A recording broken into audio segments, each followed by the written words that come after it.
Hello dears, welcome back to Xylem learning. അഖിലാമിസ് ആണ്. Yes, നമ്മൾ അടിപൊളിയായിട്ട് ഫുഡ് ഫോർ ഹെൽത്ത്, ആഹാരം ആരോഗ്യത്തിന് എന്ന് പറയുന്ന ചാപ്റ്റർ ഇങ്ങനെ പഠിച്ചുകൊണ്ടിരിക്കുകയാണ് അല്ലേ. നമ്മുടെ ഡെയിലി ലൈഫിലാണെങ്കിലും ശരി, ഇനി ക്രിസ്മസ് എക്സാം ഓറിയൻറ്റഡ് ആയിട്ട് പറയുകയാണെങ്കിലും ശരി, വളരെ ഇമ്പോർട്ടൻ്റ് ആയിട്ടുള്ള ഒരു ചാപ്റ്റർ തന്നെയാണിത്. ഇൻട്രസ്റ്റിംഗ് ആയിട്ട് നമുക്ക് പഠിക്കാൻ പറ്റും. കാരണം നമുക്ക് ഏറ്റവും ഇൻട്രസ്റ്റ് ആയിട്ടുള്ള അല്ലെങ്കിൽ ഒരു ഏരിയ ആണ് ഫുഡ് ഐറ്റംസ് എന്ന് പറയുന്നത് അല്ലേ. നമുക്ക് ഇഷ്ടപ്പെട്ട കാര്യങ്ങളൊക്കെ കഴിക്കാനാണെങ്കിൽ നമ്മൾ ഏറ്റവും ആസ്വദിച്ച് ചെയ്യുന്ന ഒരു പ്രവൃത്തിയാണത്.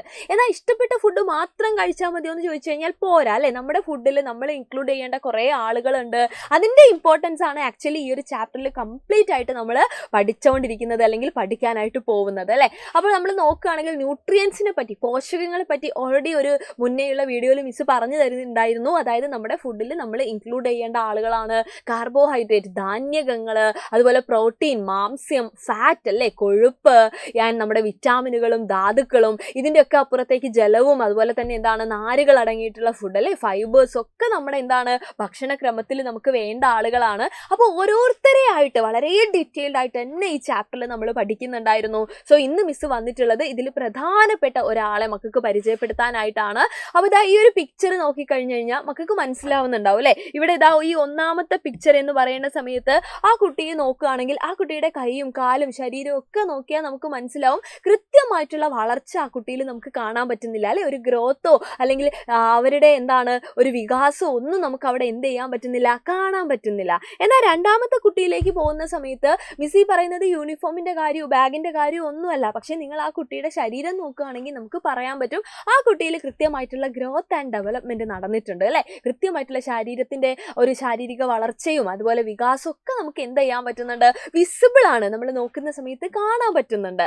അപ്പൊ ഈ ഒരു വളർച്ചയ്ക്ക് കാരണക്കാരനായിട്ടുള്ള പോഷകം അല്ലെ, ന്യൂട്രിയന്റിനെ പറ്റിയാണ് നമ്മളിവിടെ ഡിസ്കസ് ചെയ്യുന്നത്. That is protein. It is very important. മാംസ്യം അഥവാ എന്താണ് പ്രോട്ടീൻ. മാംസം എന്ന് തെറ്റിദ്ധരിക്കരുത്, മാംസ്യം എന്നാണ്. യെസ്, ദാ ഈ കാണുന്ന പോലെ മാംസ്യം എന്നാണ് മലയാളത്തിൽ നമ്മൾ പറയുന്നത്. പ്രോട്ടീൻ എന്നും എഴുതാറുണ്ട്. ഓക്കെ, ഇംഗ്ലീഷിലാണെങ്കിലും മലയാളത്തിലാണെങ്കിലും നമ്മൾ പ്രോട്ടീനുകൾ എന്ന് പറയാറുണ്ട്. അപ്പൊ ഈ പ്രോട്ടീൻ അല്ലെങ്കിൽ മാംസ്യത്തിന്റെ പ്രാധാന്യം എന്താണെന്ന് ചോദിച്ചു കഴിഞ്ഞാൽ ഇവിടെ നമ്മൾ പറഞ്ഞതുപോലെ ഇതിന്റെ മെയിൻ ആയിട്ടുള്ള ഫംഗ്ഷൻ, ഏറ്റവും പ്രധാനപ്പെട്ട ധർമ്മം എന്ന് പറയുന്നത് യെസ് എന്താണ്, development and growth of the ബോഡിയാണ്. അതായത് ശരീരത്തിന്റെ വളർച്ചയും വികാസവുമാണ് നമ്മുടെ പ്രോട്ടീൻ നിർവഹിക്കുന്ന പങ്ക് അല്ലെങ്കിൽ മാംസ്യത്തിന്റെ പ്രാധാന്യം ചോദിച്ചു കഴിഞ്ഞാൽ നമ്മൾ പറയേണ്ടത്. നമ്മുടെ ശരീരം എന്ന് പറയുന്നത് നമ്മൾ ജനിച്ച പോലെയല്ല ഇപ്പോൾ ഉണ്ടാവുക അല്ലല്ലോ. 1ാം ക്ലാസ്സിൽ നിങ്ങളെ കാണുന്ന പോലെയല്ല 6ാം ക്ലാസ്സിൽ നിങ്ങളെ കാണാൻ.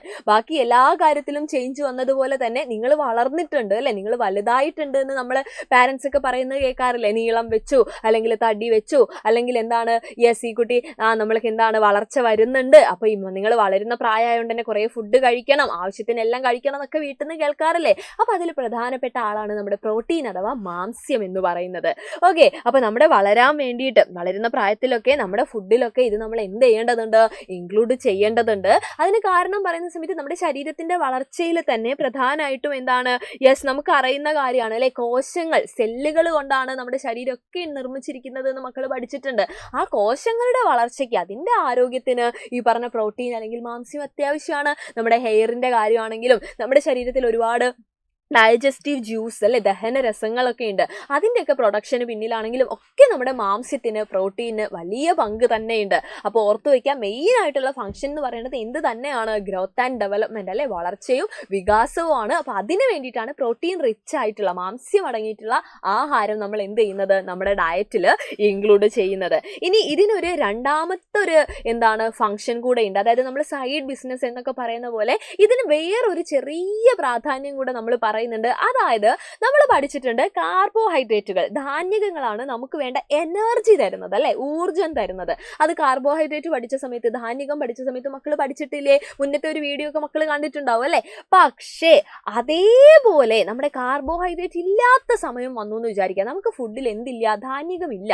അപ്പൊ നമ്മുടെ ശരീരത്തിന് മനസ്സിലായി നമ്മുടെ ഫുഡിൽ എന്തില്ല, ധാന്യകം ഇല്ല, കാർബോഹൈഡ്രേറ്റ് ഇല്ല, അപ്പൊ നമുക്ക് എനർജി ഇല്ല അല്ലെ. അതിന്റെ ആബ്സെൻസിൽ, കാർബോഹൈഡ്രേറ്റ് ഇല്ലാത്ത സമയത്ത് നമ്മുടെ ശരീരം ശരീരത്തിന് വേണ്ടിയിട്ടുള്ള എനർജി കൂടെ ആര് തരുന്നുണ്ട്, ആര് പ്രൊഡ്യൂസ് ചെയ്യുന്നുണ്ട്? നമ്മുടെ പ്രോട്ടീൻ അല്ലേ, നമ്മുടെ മാംസ്യം ഉൽപ്പാദിപ്പിക്കുന്നുണ്ട്. അപ്പൊ കാർബോഹൈഡ്രേറ്റുകൾ ഇല്ലാത്ത സമയത്ത്, ധാന്യത്തിന്റെ സാന്നിധ്യം ഇല്ലെങ്കിൽ നമ്മുടെ ശരീരത്തിന് വേണ്ടിയിട്ടുള്ള എനർജി, ഊർജം കൂടെ ആര് നൽകുന്നുണ്ട്? പ്രോട്ടീൻ അഥവാ മാംസ്യം നൽകുന്നുണ്ട്. അപ്പൊ 2 in 1 ആണ് അല്ലെ. ഈ പറഞ്ഞ പോലെ വളർച്ചയും വികാസത്തിന്റെയും കൂടെ തന്നെ എന്താണ് ഈ പറഞ്ഞ എനർജി കൂടെ ആര് തരുന്നുണ്ട്? നമ്മുടെ പ്രോട്ടീൻ, നമ്മുടെ മാംസ്യം നമുക്ക് തരുന്നുണ്ട്. അപ്പൊ ഓർത്തു വയ്ക്കുക, ഇതിനകത്ത് നമ്മുടെ കാർബണും ഹൈഡ്രജനും ഓക്സിജനും ഒക്കെ നമ്മൾ കോമൺ ആയിട്ട് കാർബോഹൈഡ്രേറ്റ് ധാന്യത്തിലൊക്കെ പറയുന്ന ഗ്രൂപ്പാണ് അല്ലെ, CHO എന്ന് പറയുന്നത്. കൂട്ടത്തിൽ ഇതിനകത്ത് ആരും കൂടെ ഉണ്ട്, നമ്മുടെ നൈട്രജനും സൾഫറും ഒക്കെ അടങ്ങിയിരിക്കുന്നുണ്ട്. അപ്പൊ കാർബണും ഹൈഡ്രജനും ഓക്സിജനും നൈട്രജനും സൾഫറും ഒക്കെ അടങ്ങിയിരിക്കുന്നതാണ് നമ്മുടെ പ്രോട്ടീൻ അഥവാ മാംസ്യം എന്ന് പറയുന്നത്. ആൻഡ് നിങ്ങൾ ഓർത്തു വയ്ക്കുക, നമ്മുടെ ശരീരഭാരത്തിന്റെ വെച്ചിട്ട് നമ്മൾ പറയുകയാണെങ്കിൽ നമ്മളിപ്പോൾ 1 കിലോയ്ക്ക് 1 ഗ്രാം എന്നുള്ള രീതിയിൽ ഡെയിലി നമ്മുടെ ഫുഡിൽ എന്ത് ഇൻക്ലൂഡ് ചെയ്യണം എന്നാ പറയുന്നത്? പ്രോട്ടീൻ ഇൻക്ലൂഡ് ചെയ്യണം എന്നാ പറയുന്നത്. അപ്പൊ അതാ മിസ്സിന് എന്താണ്, യെസ്, ഈ പറഞ്ഞ പോലെ മിസ്സിന് ഒരു 10 കിലോ ആണ്, അല്ലെങ്കിൽ മിസ് ഒരു 30 കിലോ ആണ്, 50 കിലോ ആണെന്ന് വിചാരിക്കുക. അപ്പൊ അതിനനുസരിച്ച് അത്രയും ഗ്രാം പ്രോട്ടീൻ നമ്മൾ എന്ത് ചെയ്യണം, നമ്മൾ കഴിക്കണം എന്നാ പറയുന്നത്. അപ്പൊ പ്രോട്ടീൻ റിച്ച് ആയിട്ടുള്ള ഭക്ഷണങ്ങൾ നമ്മൾ എന്ത് ചെയ്യണം? യെസ്, നമ്മുടെ ഡയറ്റിൽ നമ്മൾ ഇൻക്ലൂഡ് ചെയ്യണം. അപ്പൊ ഇപ്പോൾ ഉദാഹരണം പറയുകയാണെങ്കിൽ നിങ്ങൾക്ക് ഇപ്പോൾ സ്കൂളിൽ നിന്നാണെങ്കിൽ മുട്ട കിട്ടാറുണ്ട് അല്ലേ. എന്തിനു വേണ്ടിയിട്ടാണ് നിങ്ങൾക്ക് മുട്ട തരുന്നത്? ഈ പറഞ്ഞ പ്രോട്ടീൻ അല്ലെങ്കിൽ മാംസ്യം ഉണ്ടാക്കാൻ വേണ്ടിയിട്ടാണ്. അപ്പൊ നമ്മൾ പറയുന്ന, നമ്മൾ മീറ്റൊക്കെ കഴിക്കുന്ന സമയത്താണെങ്കിലും നമുക്ക് എന്താണ്, പ്രോട്ടീൻ ധാരാളമായിട്ട് കിട്ടുന്നുണ്ട് അല്ലേ. ഇറച്ചികളിലൊക്കെ, മാംസാഹാരങ്ങളിലൊക്കെ നമുക്ക് കിട്ടുന്നുണ്ട്. ഇനിയിപ്പോൾ നിങ്ങൾക്കൊരു കൺഫ്യൂഷൻ വരും, വെജിറ്റേറിയൻസ് ആണെങ്കിൽ എന്ത് ചെയ്യുന്നു? അവിടെയും നമുക്കുണ്ട്. നമ്മൾ കഴിക്കുന്ന നിലക്കടയിലൊക്കെ എന്ന് പറയുന്നത് പ്രോട്ടീൻ റിച്ച് ആണ്, അതായത് മാംസ്യം ഒരുപാട് അടങ്ങിയിരിക്കുന്നുണ്ട് നമ്മുടെ കടലയിലൊക്കെ, പയറുവർഗ്ഗങ്ങളിലൊക്കെ. അപ്പൊ അതൊക്കെ നമുക്ക് എന്ത് ചെയ്യാവുന്നതാണ്, കഴിക്കാവുന്നതാണ്. ആൻഡ് നമ്മുടെ കാഷ്യൂ നട്ട്സ്, കശുവണ്ടിയിലൊക്കെ ഉള്ള ആളാണ് ഈ പറഞ്ഞിട്ടുള്ള പ്രോട്ടീൻ അഥവാ മാംസ്യം എന്ന് പറയുന്നത്. അപ്പൊ ആ രീതിയിൽ കാര്യങ്ങൾ മനസ്സിലാക്കിയിട്ട് നമ്മൾ എന്ത് ചെയ്യുക, നമ്മളെ ഡയറ്റിൽ പ്രോട്ടീൻ അല്ലെങ്കിൽ മാംസ്യാഹാരങ്ങൾ കൂടെ ഉൾപ്പെടുത്തുക. പ്രത്യേകിച്ച് മക്കളൊക്കെ വളർന്നുകൊണ്ടിരിക്കുകയാണ്. അപ്പൊ ഇതില്ലെങ്കിൽ നമ്മുടെ വളർച്ചയെ അത് എന്ത് ചെയ്യും, കാര്യമായിട്ട് തന്നെ ബാധിക്കും. ഓക്കെ, അപ്പൊ പ്രോട്ടീൻ ഇല്ലാത്ത അവസ്ഥയിൽ അല്ലെങ്കിൽ മാംസ്യത്തിന്റെ ഒരു അപര്യാപ്തത കൊണ്ട് അല്ലെ, ഡെഫിഷ്യൻസി കൊണ്ട് ഉണ്ടാവുന്ന ഒരു അസുഖമാണ് ക്വാഷിയോർക്കർ എന്ന് പറയുന്നത്. ക്വാഷിയോർക്കർ, പേര് ഓർത്തു വയ്ക്കുക, ക്വാഷിയോർക്കർ.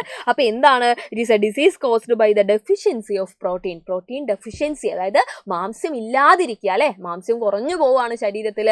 അപ്പൊ ഉണ്ടാവുന്ന ഒരു അസുഖമാണ്. ആ ഒരു അസുഖം, ആ ഒരു കണ്ടീഷനെ നമ്മൾ വിളിക്കുന്ന, ഡിസീസിനെ വിളിക്കുന്ന പേരാണ് ക്വാഷിയോർക്കർ എന്ന് പറയുന്നത്. അപ്പൊ ഈ ചിത്രം നോക്കിക്കഴിഞ്ഞാൽ നമുക്ക് മനസ്സിലാവൂലേ, വളരെ വീക്കായിട്ടുള്ള നമ്മുടെ എന്താണ്, കൈയും കാലും ഒക്കെ എന്താണ്, വളരെ വളരെ വീക്കായിരിക്കും. ശരീരം എന്ന് പറയുന്നത് വളരെ വീക്കായിരിക്കും. അതുപോലെ നമ്മുടെ വയർ എന്ന് പറയുന്നത് കുറച്ച് നീണ്ടു നിൽക്കുന്ന രീതിയിൽ, കുറച്ച് ഉന്തി നിൽക്കുന്ന രീതിയിലൊക്കെ ആയിരിക്കും ഈ ഒരു അസുഖം ബാധിച്ചവരിൽ കാണാൻ പറ്റുക, കുട്ടികളിൽ കാണാൻ പറ്റുന്നത്. അപ്പോൾ വളർച്ച എന്താവാണ്, നിന്ന് പോവാണ് അല്ലെ, വളരാതിരിക്കുന്ന ഒരു അവസ്ഥയാണ് ഇവിടെ നമുക്ക് കാണാൻ പറ്റുന്നത്. അപ്പോൾ ഇത്രയും പ്രാധാന്യം ആർക്കുണ്ട്? നമ്മുടെ പ്രോട്ടീന്, നമ്മുടെ മാംസ്യത്തിന് നമ്മുടെ ഈ പറഞ്ഞിട്ടുള്ള ഫുഡിൽ അല്ലെങ്കിൽ ആഹാരത്തിൽ ഉൾപ്പെടുത്തേണ്ടതുണ്ടെന്നുള്ളത് മക്കൾ മനസ്സിലാക്കിയിരിക്കുക. ഇനിയും നമുക്ക് കുറേ പോഷക ഘടകങ്ങൾ, ന്യൂട്രിയൻസിനെ പറ്റി ഡിസ്കസ് ചെയ്യാനുണ്ട്. അതൊക്കെ ആയിട്ട് മിസ് വീണ്ടും വരാം. അപ്പോൾ ഈ വീഡിയോ നിങ്ങൾക്ക് യൂസ്ഫുൾ ആയിട്ടുണ്ടെങ്കിൽ ലൈക്ക് ചെയ്യുക, ഫ്രണ്ട്സിന് ഷെയർ ചെയ്ത് കൊടുക്കുക. Thank you so much and by.